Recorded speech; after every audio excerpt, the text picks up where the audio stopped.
Здравствуйте, друзья! Вот приобрел себе в компании Leonardo фигурки индейцев от АРК модель.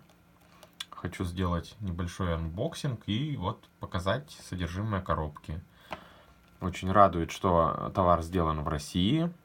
Обложка у коробочки, живописные индейцы изображены на ней. С другой стороны мы видим линейку товаров от этой фирмы. Тут и пираты, и викинги, и рыцари, и римские легионеры, и ковбои. На другой стороне все то же самое, только на английском языке. Ну, давайте откроем, чтобы коробочку не повредить.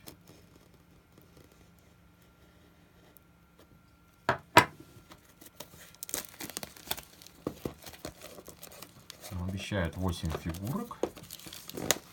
Очень любопытно, какого они будут качества. Потому что так надоел китайский ширпотреб.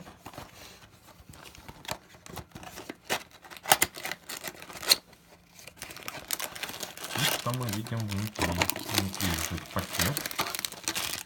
Никаких больше вещей в нашей коробочке нет. И в пакете мы видим наши фигурки.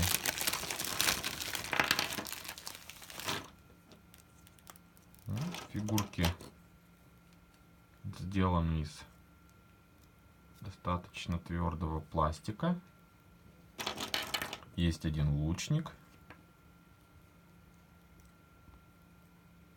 Воин, проткнутый стрелой, очевидно. Зачем-то. Один из бойцов уже не может быть бойцом. Воин с луком и, очевидно, это булава.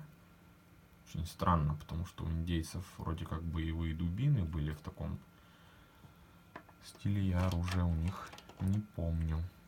Вот воин с томагавком. Да-да, друзья, не удивляйтесь, на томагавке огромное количество облоя. Ну, вот в качестве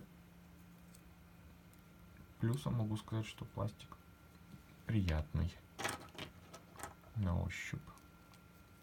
Вот еще один воин с томагавком и ружьем.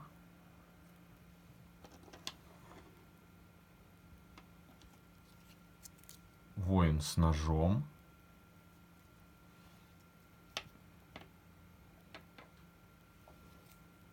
И еще один лучник.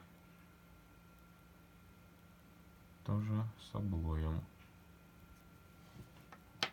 Ну, вот такая небольшая армия отряда. Оп, нет, забыл про вождя. У вождя суровое выражение лица. И, может быть, это, кстати, не вождь, а шаман. И у него в руках маракасы. Или боевые гранаты. Ну, очень похоже это на музыкальный инструмент. Не знаю, насколько это исторически обосновано. Ну вот, мы имеем то, что имеем. 8 достаточно любопытных фигурок, достойных присутствия в коллекции. Не знаю, детям можно их давать, нет. Они, наверное, быстро очень сломаются, потому что все-таки пластик достаточно твердый. Ну вот, а на полочке вполне.